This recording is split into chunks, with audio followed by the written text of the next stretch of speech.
É importante lembrar que no resto do Novo Testamento há vários textos escritos a ricos, ou seja, eles ainda existiam na igreja. Há várias passagens que falam sobre como lidar com os ricos. E não manda eles darem tudo e ficarem sem nada. Para serem generosos, cuidarem dos pobres, dos fracos, excelente. Mas nunca existiu no resto do Novo Testamento é proibido que exista rico na igreja. A concentração de renda é um pecado. Nada disso. Pelo contrário. Os irmãos ricos da igreja eram um instrumento ao serviço do avanço missionário, de sustentar os pastores, sustentar a própria igreja, ajudar os pobres, aliviar situações de necessidade. Deus nunca foi contra o dinheiro. Ele é contra o amor ao dinheiro. Mas aí tem a famosa passagem do jovem rico, que é uma passagem que geralmente é usada para condenar qualquer tipo de acúmulo de riqueza dentro do ambiente de fé. Né? E é um texto muito intrigante. Chega aquele jovem rico a Jesus e diz: Jesus, cumpra os mandamentos e tal, tá tudo bem? Vou pro céu? Jesus diz: tá show, brother. A Bíblia cearense assim. Tá show, brother. Você faz tudo aí, tá bom. Só falta uma coisinha. Agora vende tudo que tem e me segue. Esse é outro jovem rico, né? É outro jovem rico. Que é o segundo que você falou, né? E aí, o texto diz que ele ficou muito triste, porque possuía muitas riquezas. E aí não vai. Não foi. E aí o texto é maravilhoso, porque Jesus diz: é mais fácil um camelo passar no buraco da agulha do que o rico entrar no reino dos céus. E algumas pessoas tentam aliviar, né? Aliviar o que é isso? Não, acho que camelo aqui, buraco da agulha, é um buraquinho que tinha lá em Jerusalém, que o camelo passava se arrastando, tirando as cargas, que nunca foi encontrado esse negócio. Isso aí nunca, fake news já é antiga já. A galera tentando aliviar o texto. Não, o texto é muito literal. Jesus está dizendo: é mais fácil tu pegar o maior animal conhecido da época ali do Oriente e enfiar no buraquinho de uma agulha. Qual é o resultado? Não dá. Não dá. É mais fácil isso acontecer do que um rico entrar no reino. Por que Jesus dá essa ênfase? Porque para a cultura judaica, ser rico era ser mais abençoado por Deus. Então o cara rico era o cara que estava mais próximo do Senhor. Se você fosse pobre, vivesse em tribulação, em dificuldades, cara, talvez você está sendo amaldiçoado aí por Deus. Você deve estar em pecado. Pense na história de Jó. Né? A história de Jó e os amigos indo criticar Jó era muito natural aquilo ali. O cara está sendo destruído por Deus. Você cometeu algum pecado terrível, só pode. Né? E o livro de Jó já está lá para dizer que não é assim que funciona. Então, na cultura judaica tinha até escritos da tradição oral que dizia que bem-aventurado é aquele que é rico no Senhor. Né? Existe essa. Se você é rico, você então é mais abençoado. Então você tem um jovem que é rico, cumpre a lei, cumpre os mandamentos e Jesus diz: pois vende teus bens e ele não quer ir. Então os discípulos dizem: Jesus, se esse caba não pode, se esse cara que é rico, logo mais abençoado, logo mais santo que nós, se ele não pode entrar no reino, então o que será de nós? É isso que eles perguntam, que somos pobres. Né? E aí Jesus diz que o que é impossível para o homem é possível para Deus. Ele não diz que é impossível para o rico, ele diz o que é impossível para o homem. É impossível o homem ser salvo. E ele coloca o rico, porque o rico era o padrão maior. Como se ele estivesse dizendo: o cara é pastor, somos pastores aqui. Aí você diz: pô, é impossível um pastor entrar no reino. Você diz: eita, se o pastor não pode, avalie eu, que mal vou pro culto, sei lá, entendeu? Imagina eu que sou Paquito, né? Tem um pactozinho. Né? Imagina eu que sou Paquito, olha a frase. Então assim, é como se ele estivesse pegando aquele que, teoricamente, na cultura judaica, fosse interpretado como o mais abençoado e mais próximo de Deus, dizendo: esse aí nem entra. Aí o pessoal desespera: e agora? Aí, é impossível pro homem, é impossível pra vocês também, é impossível pro rico, é impossível pro pobre, mas o que é impossível pro homem, isso é possível pra Deus. Então Jesus chamando a atenção pro fato de que a salvação humana é impossível, se for humana, se vier de nós, mas é possível a partir de uma ação que provém do Senhor. Em que? Em justamente quebrar as idolatrias dos nossos corações, o amor ao dinheiro, o amor às posses, aos bens, ao sucesso, à grandeza, a estar em algum lugar, a alcançar alguma coisa e colocar o nosso coração em: eu abro mão de tudo isso, considero tudo isso como perda para poder seguir Jesus se for necessário. Eu acho que uma das grandes questões finais seria isso. No final das contas, a teologia do coach alimenta certas idolatrias no coração. Porque promete, faz das possíveis consequências de ser um cristão as promessas centrais do que é ser um cristão. Por exemplo, eu sou um cristão trabalhando, posso ficar rico, pode, mas não pode, mas não necessariamente.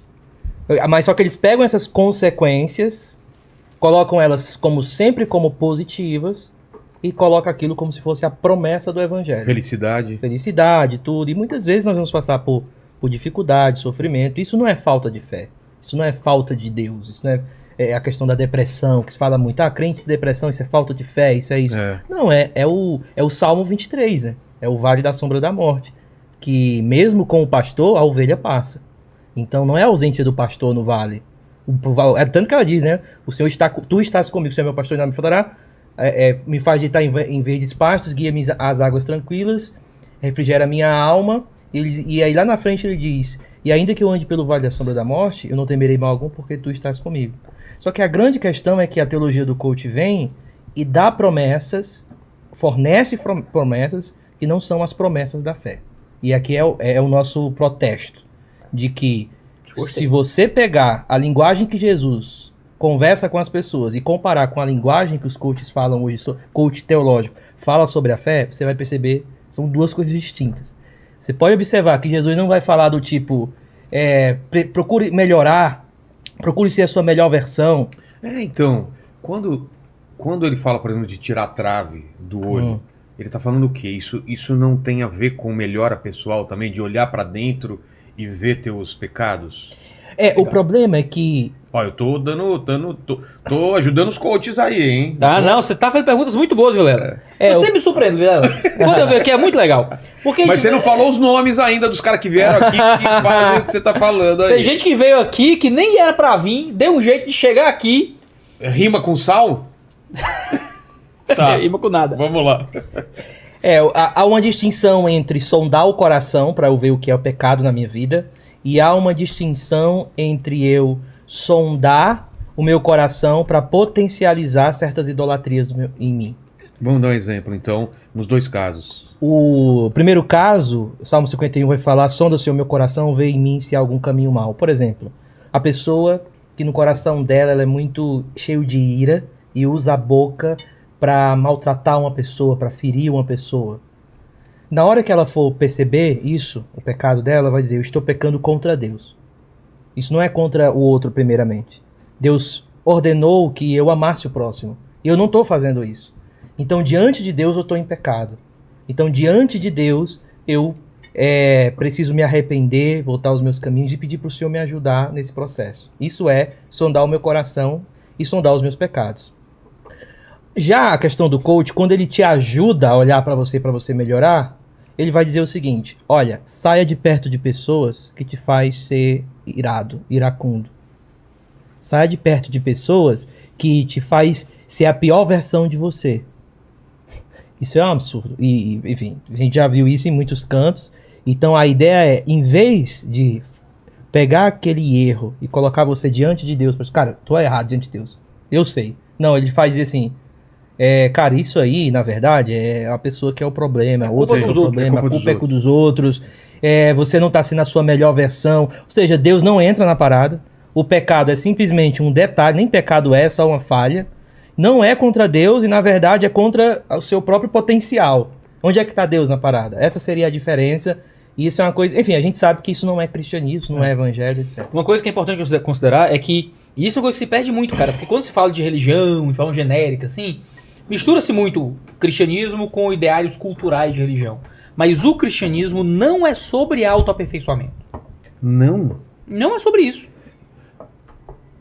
Talvez a palavra não seja isso. Inclui algum nível de melhora pessoal. Exatamente.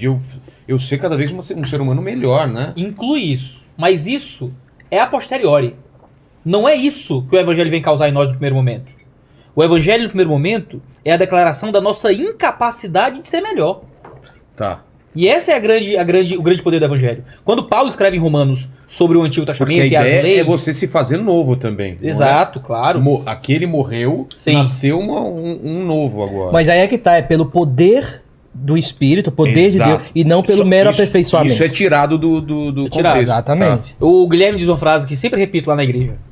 O Guilherme uma vez disse isso pra mim, me fez muito bem. Ele disse que o evangelho é muito mais sobre desfrutar do que sobre conquistar.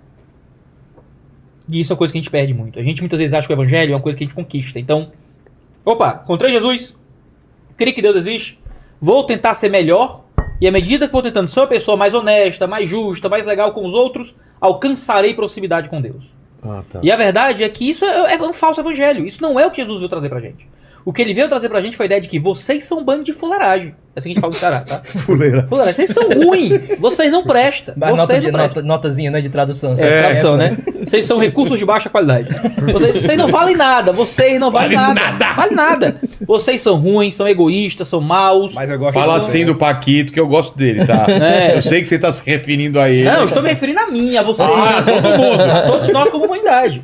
A gente não presta. O evangelho, ele começa justamente deixando claro que nós precisamos ser salvos. Porque nós somos dignos de ira, nós somos dignos de condenação. Nós somos ruins.